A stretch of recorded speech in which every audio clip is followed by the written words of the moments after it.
What's up, guys? So the mailman just dropped off some parts for the YZ85 build. We got the top end, the radiator shroud, brake lever, carburetor air boot over there on the table that came in earlier.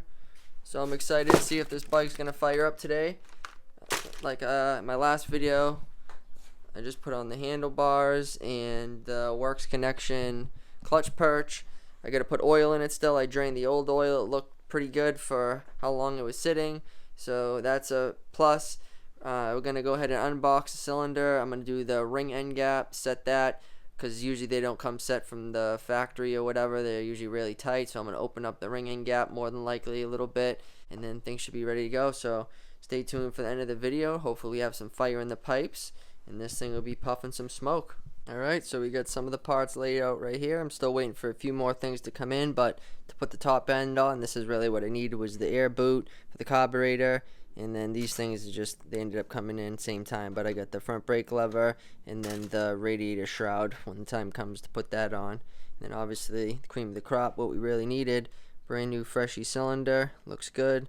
I ended up doing the piston ring end gap already. If you guys don't know what that is, that just involves taking the piston ring off the piston, or when you get it, it's usually not on there, but basically put the piston ring inside the cylinder. You can use the piston is like a thing to make it centered in the bore, so that way the ring is even, and then you can go ahead and use your feeler gauge and measure it out, get it to wherever you want it to be by just using a file like this and filing it in one direction. If you have to open it up, that is. I had to open it up a good amount, so I ended up going with 0.016 in the end, and that's going to be perfect.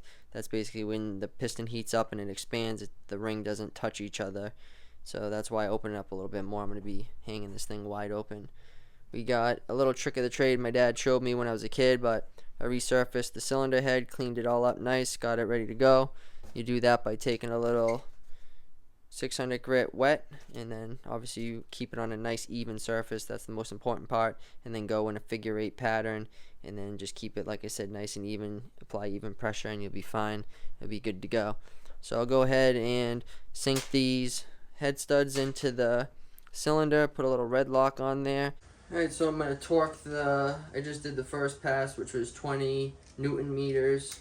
And now we're going to do the last pass, which will be 30 Newton meters. There we go. Reading the inch pound side. Figured it'd just be easy to do it like this rather than try and do it on the bike. So, there you go. Kind of a pain in trying to hold it too, so we'll see how this works out.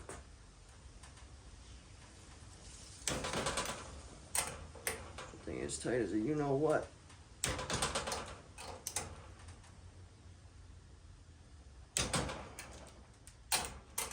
30 Newton meters. Don't know who Newton is, but I assume he knows his shit. There it is. Ready to go on. Get the gasket ready to go on. Put a little bit of RTV right in the part of the block where the cases meet. I was gonna put oil in it, but the foot pegs should be in today, and I have to take off the clutch cover. Actually, I guess it doesn't really matter. I was gonna wait to put it in, but I can just lean the bike on the side and then put it in once they do come in. So I guess we can put the oil in for now and then go from there. She got some nice fresh oil, gonna be happy. 500 cc's. Base gasket on, she's ready to go. I got the wrist pin all lubed up with assembly lube. What I'm gonna do now is take one of these circlips, pop it in the piston. That way, that's one less I have to do over the motor, but I am gonna make sure I block off the bottom end so that way one of those doesn't go flying. I got the cylinder right here. Cylinder head's all torqued down, ready to go. So let me go ahead and put one of these in, make my life a little bit easier. Alright, here we go. This thing's all the way in. I'm going to try to do it like this. Sometimes I can get them in by hand without even using the tool, but depends. Sometimes they don't want to go in really easily.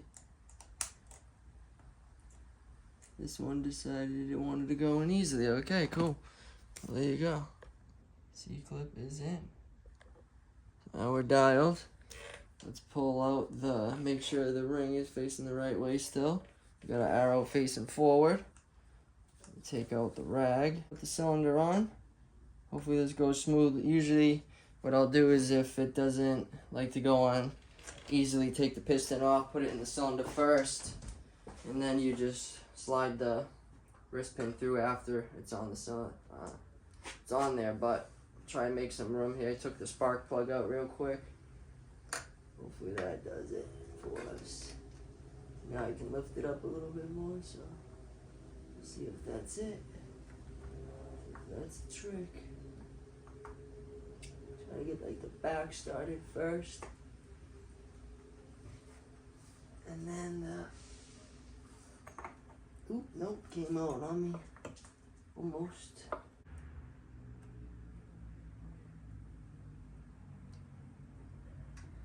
She goes, boom, it's like that. Carefully work it into the cylinder.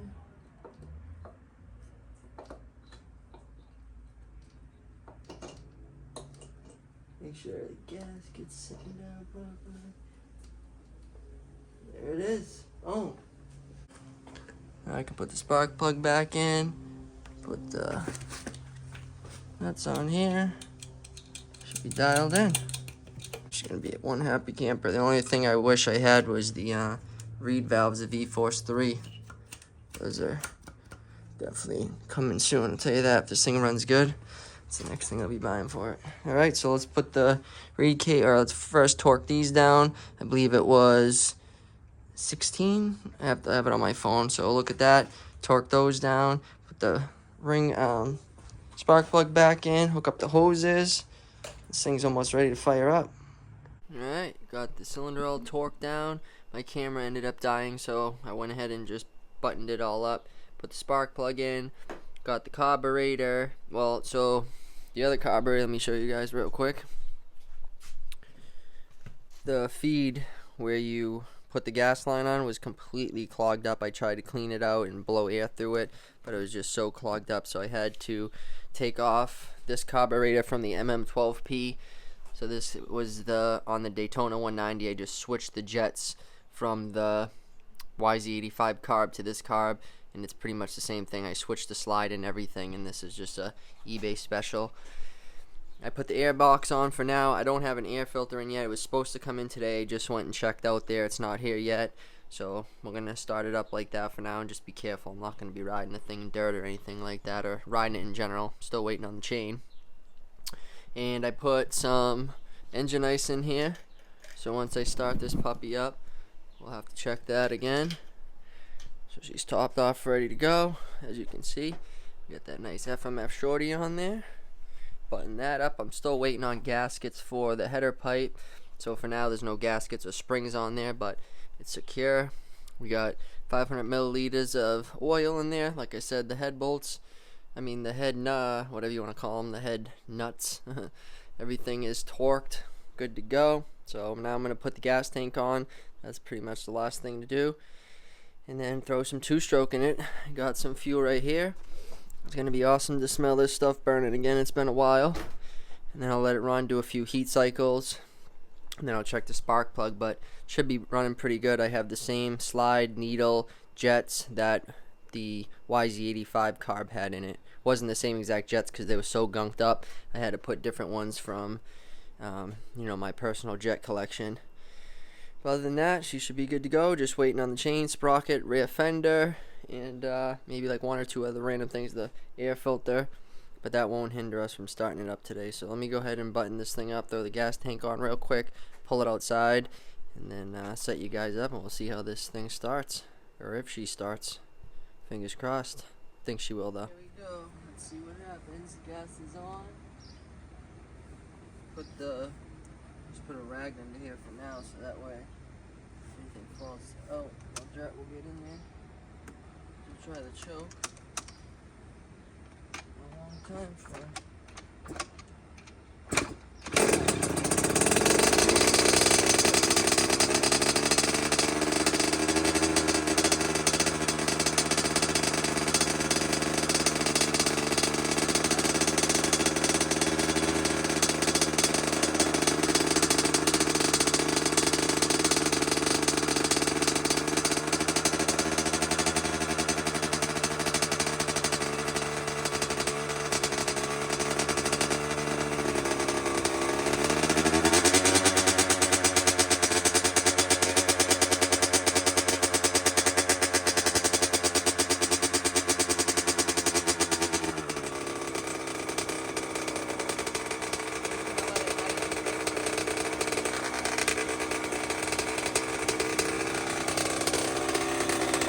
Not bad though, started right up.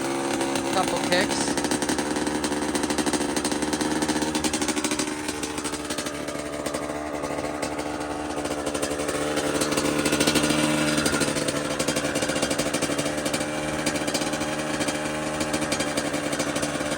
Gotta let the air out. Air bubbles.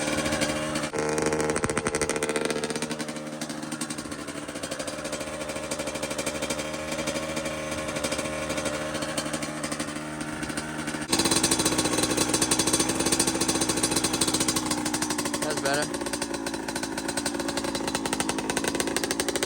Now do a heat cycle, just let it idle until it gets hot. Let it cool down. Do that a couple times and she's basically ready to rip.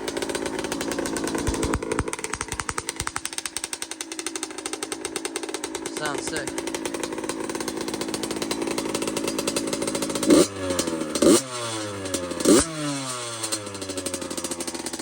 That's with the pit bike carburetor. I just changed the jets and put the other slide in there. Runs pretty good though. I'll eventually clean up the other carb, but for now this will work.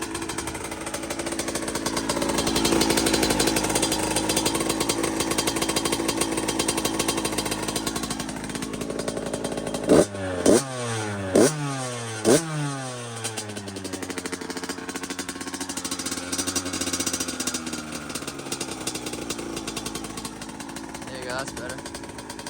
Got nice throttle response, not bad. Pumped. That'll be one heat cycle. But yep, there she is. She's back running in two-stroke, so hopefully all you two-stroke guys are happy to see this. The bars feel good. I was just sitting on it too. Feels mint. The foot pegs didn't come in. I was just looking. That's what we're waiting for next. These plastics will do for now. But yeah, what do you guys think? Let me know down in the comments.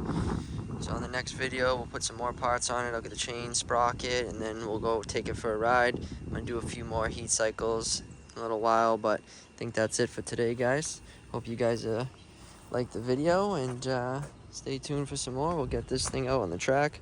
I get a local track down the street from my house that this thing would be absolutely perfect for. Might be a little loud. The neighbors might not like it that much, but that's okay. As always, guys, thanks for watching. If you're not subscribed to this channel, consider subscribing if you want to see more content like this.